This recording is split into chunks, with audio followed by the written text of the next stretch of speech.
Bismillahirrahmanirrahim. Alhamdulillahi Rabbil Alamin. Salatu wassalamu ala Rasulil Amin. Wa ala alihi wa sahbihi ajma'in. Amma ba'. Assalamualaikum warahmatullahi wabarakatuh. Alhamdulillah tuan-tuan dan puan-puan. Syukur kita hadirat Allah Subhanahu wa ta'ala. Dengan limpah dan kurnianya dapat kita bertemu pada malam ini bagi meneruskan lagi slot kuliah maghrib kita tuan-tuan dan puan-puan. Maka tanpa berlengah masa kita pergi pada tajuk kita, dan pada malam ini kita nak bincang berkaitan dengan beberapa isu fiqh di dalam harta pusaka, pembahagian harta pusaka. Baik. Isu yang pertama, iaitulah dinamakan sebagai mafqud, iaitu waris yang hilang. Bila cerita tentang waris yang hilang ini, maknanya kita tak tahu waris itu maklumat dia. Sama ada kita telefon tak dapat, kita tanya ahli waris pun tak dapat, dan kita buat berbagai-bagai cara, kita tak tahu dia ini masih hidup ataupun sudah mati. Maka dari segi hukumnya apa dia? Iaitulah mereka ini dianggap masih hidup kerana asalnya dia ini hidup. Kecualilah berjaya buktikan ataupun terbukti bahawa mereka ini meninggal dunia. Kalau di Malaysia kita nak tahu orang itu mati ke tidak, apa kita boleh buat? Kita pergi ke JPN, Jabatan Pendaftaran Negara. Kita nak tahu orang itu dah keluar Malaysia ke tak keluar Malaysia, kita pergi ke immigration. Ada keluar masuk. Melainkan kalau keluar ke lorong tikus, maka tak adalah keluar masuk tadi. Baik. Maka bila mana ada waris-waris ini, dia berhasrat. Hasratnya adalah menganggap waris yang hilang itu sudah pun meninggal dunia berdasarkan bukti-bukti yang kukuh. Maka ahli waris boleh memfailkan permohonan anggapan kematian. Apa nama dia? Permohonan anggapan kematian. Maka permohonan anggapan kematian ini, tuan-tuan dan puan-puan, dia ada dua mahkamah. Dia ada mahkamah sivil dan dia ada mahkamah syariah. Baik, kita pergi dulu kepada mahkamah sivil. Di mahkamah sivil ini, bila mana kita tuntut, kita buat permohonan di sana, maka orang yang hilang tersebut hanya dianggap mati bermula dari tarikh anggapan kematian itu disahkan oleh pihak mahkamah. Apa yang mahkamah nak? Mahkamah sivil ini, dia nak satu affidavit sokongan daripada pemohon itu ataupun saksi-saksi ini, yang mana dalam affidavit tersebut menerangkan bahawasanya kali terakhir dia melihat orang tersebut yang hilang tadi melebihi tempoh sekurang-kurangnya 7 tahun. Kali terakhir dia tengok dulu 2020. Maka bila dia boleh filekan? 2027. Setelah 7 tahun. Maka yang mahkamah akan arahkan adalah dia nak bukti tentang usaha kita cari orang tadi. Sebagai contoh, kita buat carian di akhbar. Biasa tengok kan, di akhbar tu, dalam mahkamah ni, yang kecil, hitam, putih tu kan, situ. Jadi, ceritanya mahkamah sivil, iaitulah dia nak adanya permohonan dan dia nak kali terakhir kita lihat itu, orang yang kita katakan hilang itu, melebihi 7 tahun. Baik, selesai mahkamah sivil.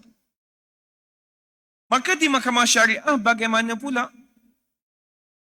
Maka di mahkamah syariah, permohonan anggapan kematian boleh dibuat yang mana tempoh kehilangan orang tersebut lebih singkat, iaitu selama tidak kurang daripada 4 tahun dari hari yang kita lihat kali terakhir dia tadi. Jadi kita kali terakhir kita tengok orang ni 2020. Maka bila kita boleh filekan di mahkamah 2024. Bila kali terakhir kita jumpa dia? Kali terakhir kita jumpa dia main golf di depan. Tu kali terakhir. Dia pukul entah apa-apa, itu kali terakhir kita ingat sebab peristiwa itu. Kemudian lepas daripada dia main golf tadi tak jumpa. Kita kontak tak angkat, kita tengok immigration pun tak ada keluar, kita tengok DJP NCJ mati pun tak ada. Maka mahkamah syariah boleh dibuat iaitu masanya lebih singkat selama 4 tahun. Mahkamah sivil 7 tahun. Baik. Cumanya kalau cerita tentang mahkamah syariah yang setakat hari ini, kebanyakan yang mohon apa tujuannya? Untuk membubarkan perkahwinan tersebut. Sebab itu, tuan-tuan dan puan-puan, bila sebut tentang orang yang hilang ini, banyak tak implikasi fiqh di situ? Banyak. Saya katakan suami Puan Hajah hilang. Bila mana dia hilang, adakah boleh Puan Hajah pergi ambil dalam akaun dia? Mana boleh? Orang tak akan benarkan. Tak bolehlah, saya isteri dia, saya boleh ambil. Tak, pihak bank tak akan benarkan. Habis tu nak ambil macam mana? Nak bahagi pusaka. Mana boleh bagi pusaka? Tak tahu lagi dia mati ataupun tidak. Maka kena tunggu tempoh yang saya katakan tadi. Maka kalau kita orang Islam, ambillah perintah mahkamah syariah. Cumanya saya tak tahu setakat hari ini, adakah kesemua agensi-agensi yang terlibat, dia nak mahkamah syariah sahaja ataupun dia nak hanya mahkamah sivil sahaja. Maka kena rujuklah pada mereka. Bila ada perintah tersebut, maka akan boleh dilaksanakan apa-apa transaksi yang dikatakan anggapan kematian tadi. Baik, kita pergi lagi. Saya katakan suami Puan Hajah ini hilang 2020. Sekarang ini, Puan Hajah ini, isteri ini, dia tak bekerja. Dia hanya mengharapkan suami dia sahaja dari sudut nafkah dan sebagainya. Anak-anaknya pun lagi. Maka orang perempuan ini takkan dia nak tunggu sampai 4 tahun. Lama 4 tahun ni, budak daripada lahir sampai boleh berjalan, berlari. Patah balik dia punya berlari tadi. Maka yang boleh dibuat oleh orang perempuan adalah kalaulah dia nak membubarkan perkahwinan tersebut, tak payah tunggu yang 4 tahun tadi, cukup dengan hanya setahun kehilangan suami dia, maka dia boleh mohon fasah di mahkamah. Jadi yang mahkamah nak apa dia? Yang suami dia tak jumpa tadi. Maka lepas daripada setahun, maka dia boleh tuntut fasah atas alasan suami tak tahu di mana selepas daripada 1 tahun. Maka lepas daripada 1 tahun, saya katakan 20-20 hilang. 20-21 dia tuntut fasah. Maka mahkamah memfasahkan perkahwinan tersebut. Maka dia masih lagi suami isteri ataupun tidak? Tidaklah. Sebab dah jadi bekas suami, dah jadi bekas isteri. Boleh tak Puan Hajah bernikah dengan suami yang baru? Boleh ya, sebab mahkamah telah memfasahkan perkahwinan tersebut. Maka 2022 bulan 5, dia pun kahwin dengan suami yang baru. Maka 2024, dia dan anaknya ini menuntut di mahkamah iaitu anggapan kematian. Sebab suami dia memang tak jumpa. Maka mahkamah mengeluarkan perintah anggapan kematian. Pada ketika mana dia menuntut anggapan kematian tadi, apa status dia dengan suami dia yang hilang tadi? Dia adalah bekas isteri dan itu adalah bekas suami dia. Sebab dah difasahkan. Persoalannya, dia boleh ataupun tidak menuntut pusaka daripada bekas suaminya itu. Maka jawabnya adalah boleh. Kenapa? Sebab yang mahkamah isytihar anggapan kematian itu mati bermula tarikh hilang, bukan tarikh isytihar.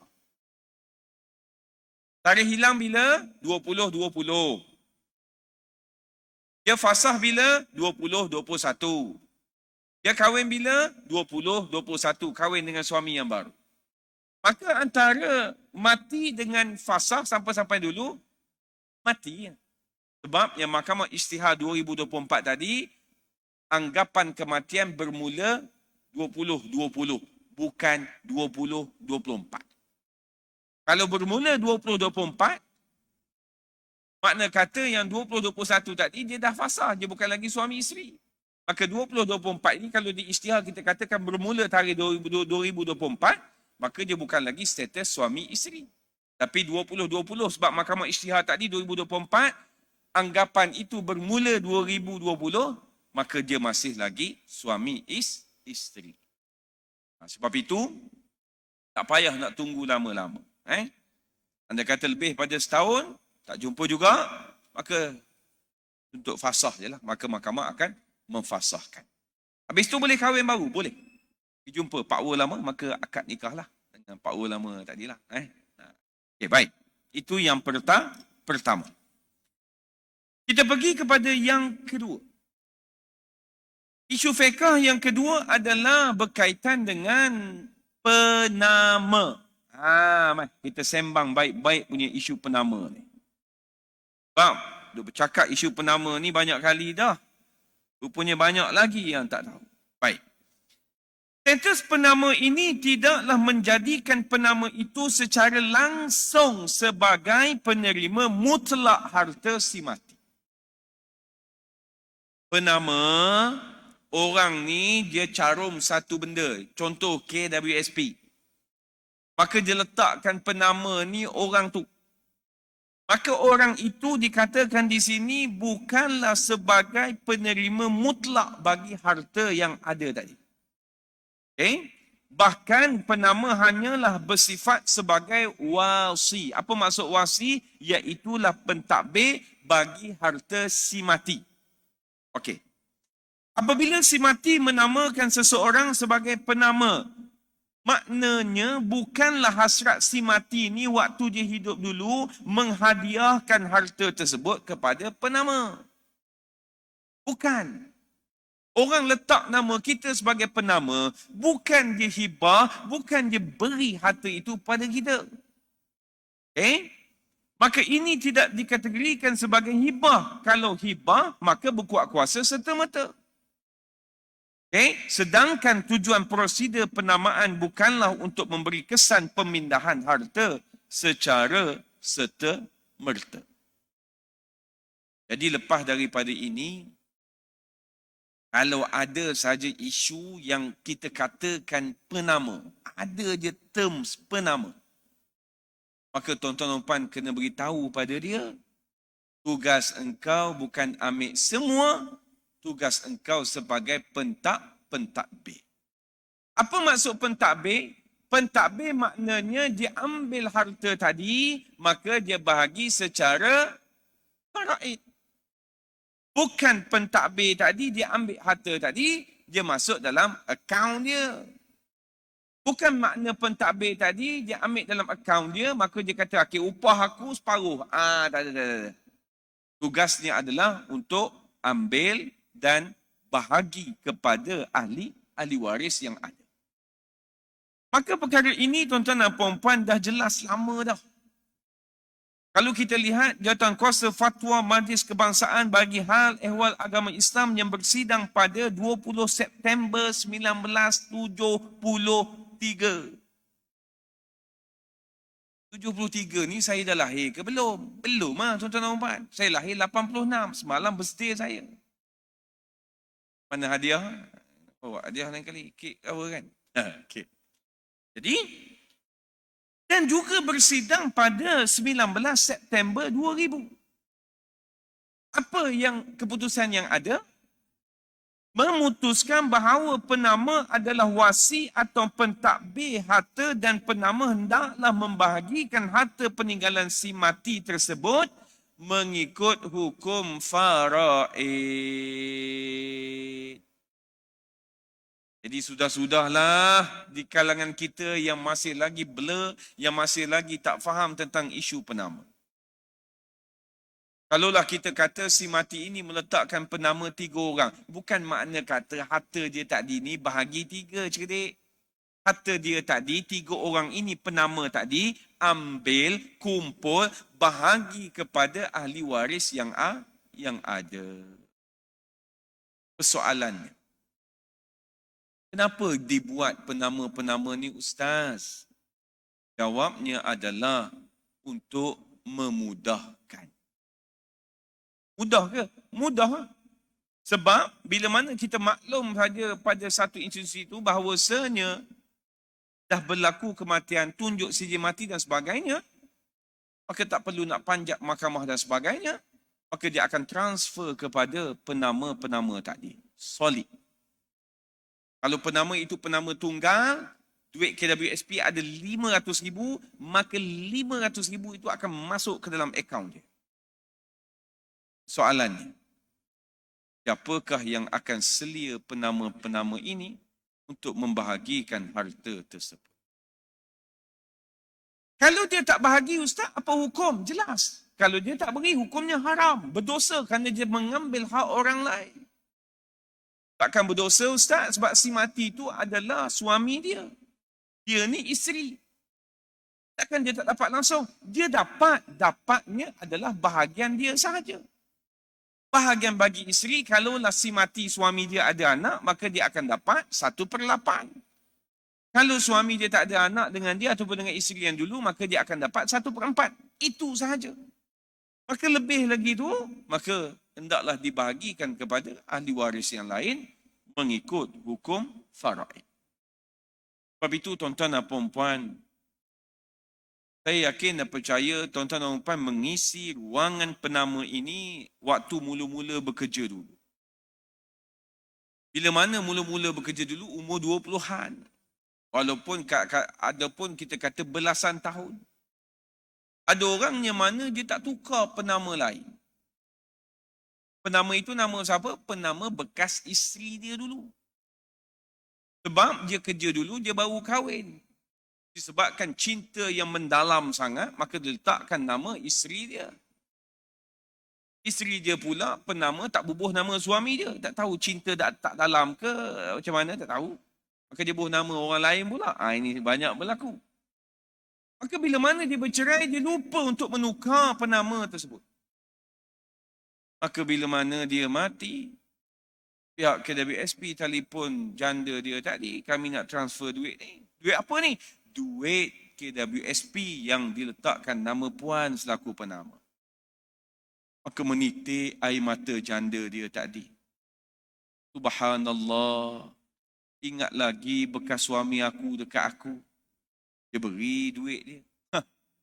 Kena ayat begitu. Jahannam, tuan-tuan dan puan-puan. Sekalipun nama kau janda, maka kalau diletak nama penama bukan milik awak. Maka awak kena ambil, maka serahkan kepada ahli waris si mati. Tengoklah, isteri baru dia ke, mak ayah dia ada lagi ke, maka anak-anak dia ke, termasuk dengan anak kita. Kalau kita ada anak dengan dia, maka anak kita pun menjadi ahli waris kepada harta bekas suami kita tadi. Baik, habis isu penama. Kita pergi kepada yang ketiga, iaitu bayi dalam kandungan ataupun janin ni tadi. Nak tengok apa cerita bab bayi ni. Okay. Bayi dalam kandungan ataupun janin berhak mewarisi harta pusaka dengan syarat memang sah bayi tersebut sedang dikandungkan sewaktu si mati meninggal walaupun berusia 1 hari. Siapa yang boleh mengesahkan? Doktor lah. Baik. Dan dia ni, bayi ni tadi sempat hidup sewaktu dilahirkan walaupun untuk beberapa saat. Dia hidup walaupun beberapa saat. Macam sahabat saya itu, dia diuji.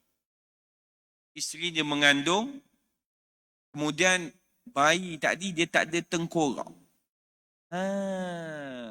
Tengok Allah Ta'ala uji, tak ada tengkorak.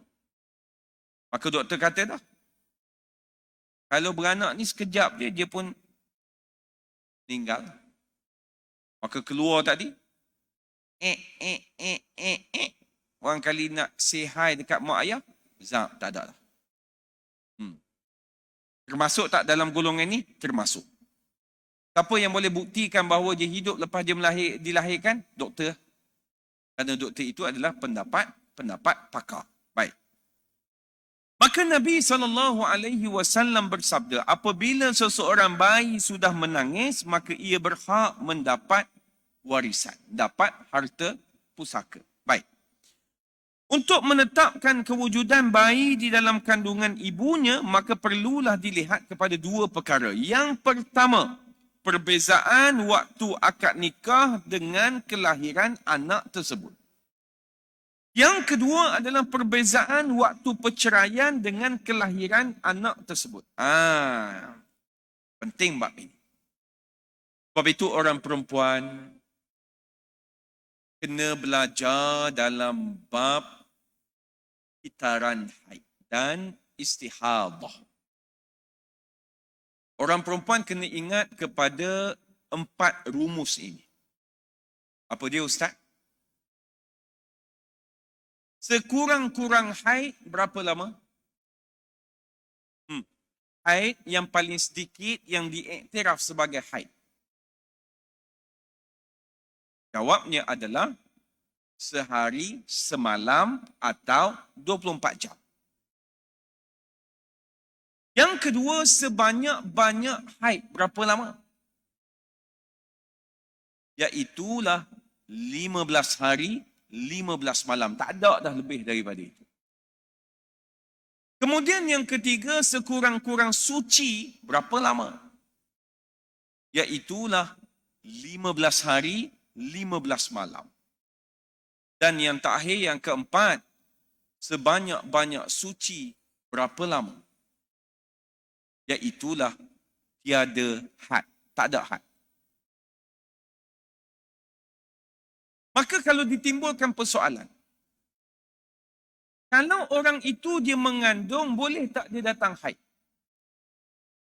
Maka jawab orang kebanyakannya, tak boleh sebab dia mengandung. Banyak cantik. Habis itu darah yang keluar ketika dia mengandung tu apa dia? Itu darah baby lasak, Ustaz. Dia buat keluar istilah baby lasak. Kalaulah darah itu keluar, mengenakan pula tak keluar ayat ni. Kena dengan 4 ni tadi yang saya nyatakan tadi. Kita katakan cukup salah satu daripada sifat yang saya katakan 4 tadi, maka dia tetap darah haid.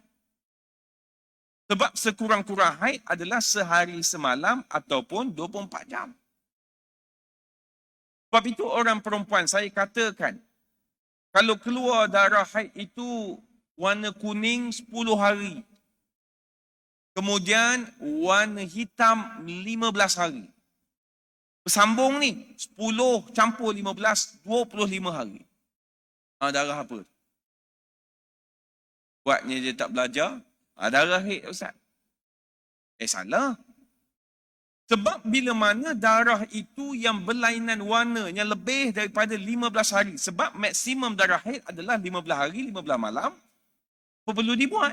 Maka kena guna kaedah tamyiz, iaitu yang paling likat itu adalah darah haid, yang kurang likat itu adalah darah istihadah.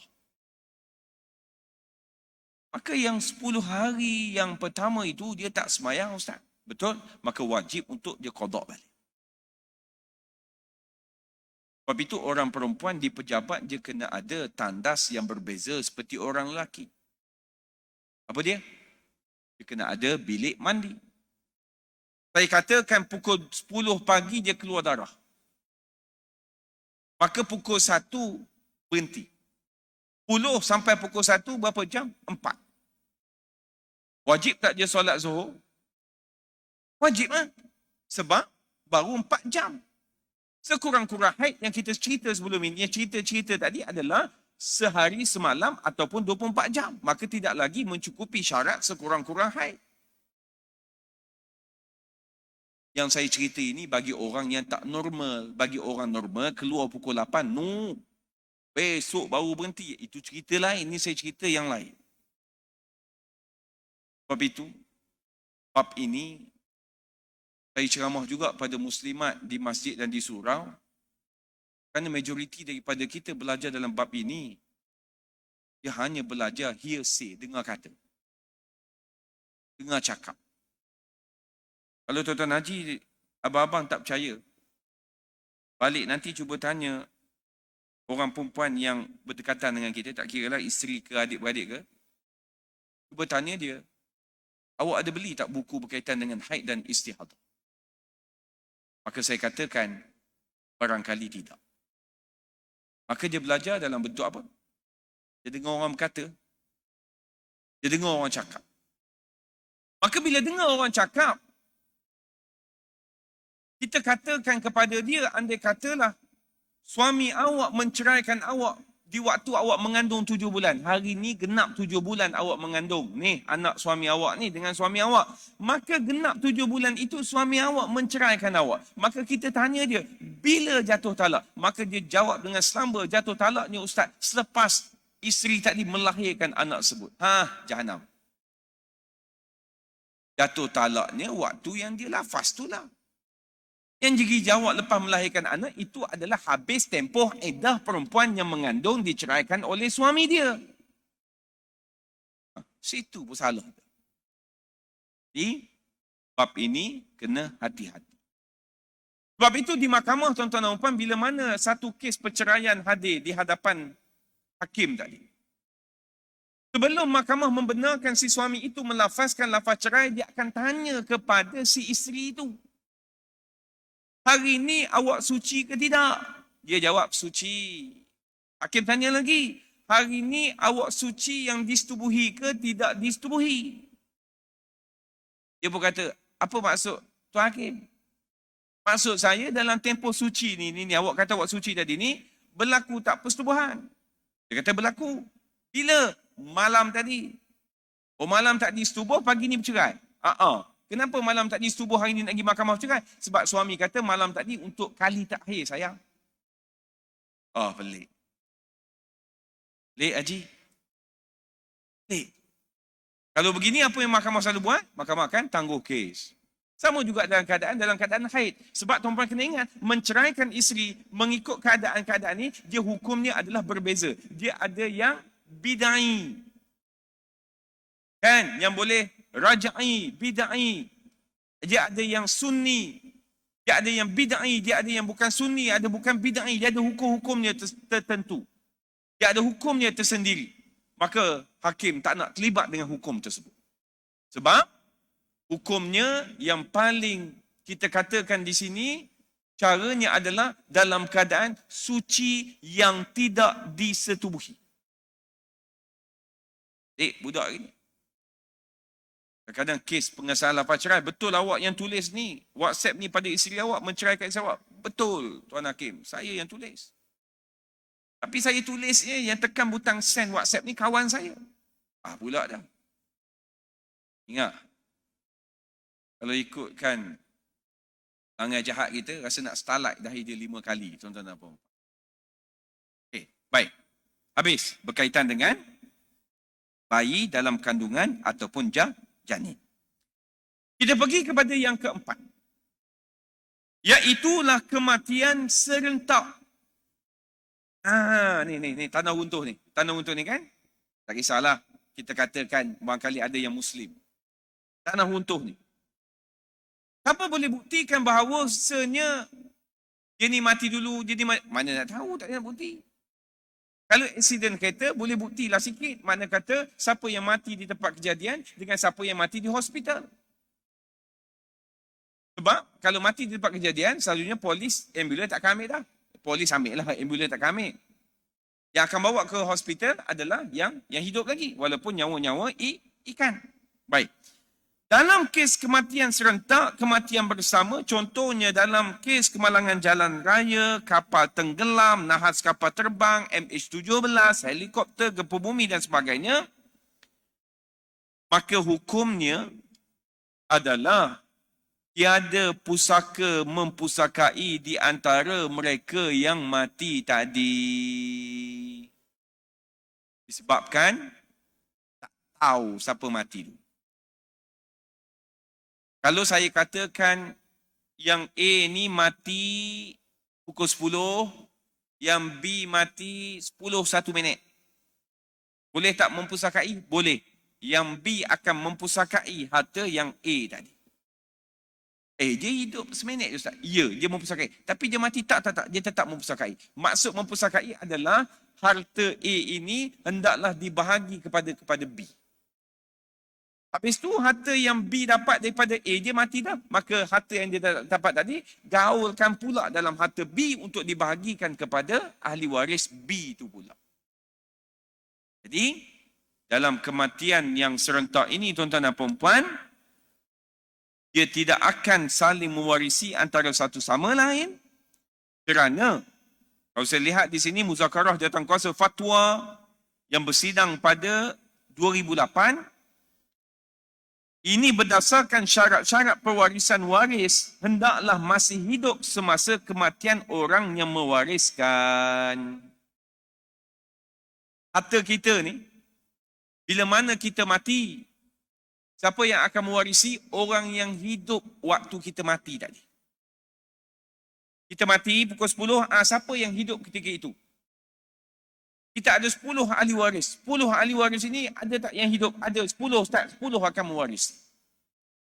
Sebab ada lagi orang duk tanya, Ustaz, ayah dia mati tapi anak dia yang sulung mati awal daripada ayah dia. Maka anak yang mati awal tadi mewarisilah kan harta ayah dia. Pula dah.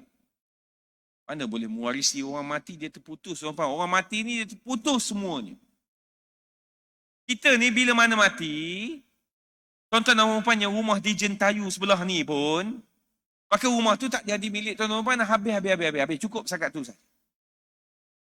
Duit tuan-tuan dan puan dalam ASB dan tabung haji, tuan-tuan mati malam ni, maka dah tak jadi dah milik tuan-tuan dan puan. Sebab itu bila sebut sedekah, bila sebut infak, dia dikira bila? Dikira waktu hidup.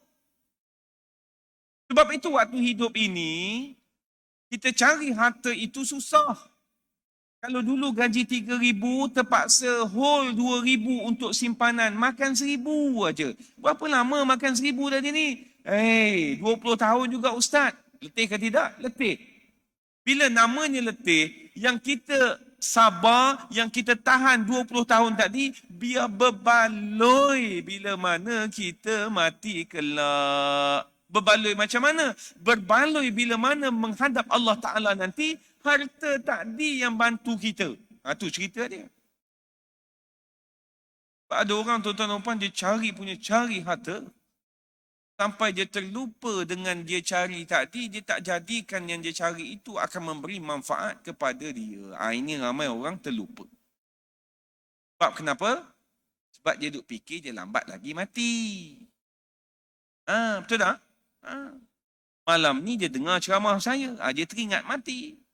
Dia tidur malam ni, dia lupa pula. Pagi besok tak jumpa dah saya. Kalau begitu, bubuh wallpaper lah gambar saya kat handphone masing-masing. Kalau ingatnya kepada mati selalu tak? Bagus benda ni. Kalau tuan-tuan tengok muka saya menyebabkan tuan-tuan jadi teringat nak buat apa-apa, buat tuan-tuan. Macam kita tengok orang alim kan, kita tengok muka tadi jadi nak bertaubat. Maka ini satu benda kelebihan yang kita dah dapat. Pernah rasa tak? Nak bawa anak saya pergi jumpa ulama besar untuk tahnik tadi, kita jadi berdebar tuan-tuan dan puan-puan. Berdebar.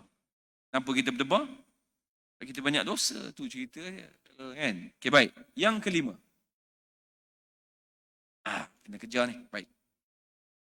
Yang kelima adalah anak tak sah taraf. Tuan-tuan, panggil anak tak sah taraf dia, jangan duk panggil anak haram. Ada lagi duk sebut anak haram gitu. Jangan duk panggil begitu. Anak tak sah taraf. Tengok cantik kan ayat tu. Para ulama bersepakat keturunan anak luar nikah diandaikan kepada ibunya dan tidak diandaikan kepada bapanya. Ini kerana hubungannya dengan bapanya tidak disahkan disebabkan syarak tidak menganggap zina itu sebagai satu cara perhubungan yang sah di antara lelaki dan perempuan atau satu cara untuk mengesahkan keturunan. Dalam bab ini, hukum cukup tegas. Yang dikatakan anak kita ni siapa? Iaitulah melalui jalan akad nikah, setubuh, mengandung, bersalin. Ini boleh. Dia bukan dengan cara berzina, mengandung, bersalin, jom kita cepat kahwin. Tak.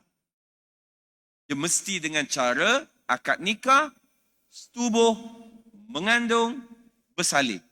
Maka anak itu boleh dinasabkan kepada lelaki tersebut, iaitu ayah dia. Tapi kalau orang ini dia berkahwin dengan lelaki yang menyebabkan anak itu lahir, maka syarak tidak mengiktiraf bapa tersebut. Kenapa? Kerana dia bukan melalui jalan akad nikah. Dia melalui dengan jalan zina. Sebab mereka ini tidak boleh mempusakai antara satu sama lain. Kalau lelaki itu mati, anak ni lelaki, dia tak boleh mempusakai antara satu sama lain. Lelaki ini pula, dia tak wajib memberikan nafkah kepada anak itu. Lelaki ini pula tidak boleh menjadi wali kepada anak itu. Lelaki ini pula tidak boleh anak itu dinasabkan kepada nama dia. Sebab anak ini dia hanya ada ibu tetapi dia tak ada bapa. Walaupun istilah yang kita gunakan di Malaysia ini adalah bapa biologi. Habis tu budak ni nak kahwin, kalau kita katakan dia perempuan, dia nak kahwin macam mana? Maka dia menggunakan wali hakim. Kena tuntutlah di mahkamah kelab. Sebab itu kalau tuan-tuan nak tengok, golongan yang sebegini, dalam sijil lahir dia akan ditulis sebelah kiri bawah sekali. Seksyen 13 Akta Pendaftaran Kelahiran dan Kematian 1957. Dia ada di situ.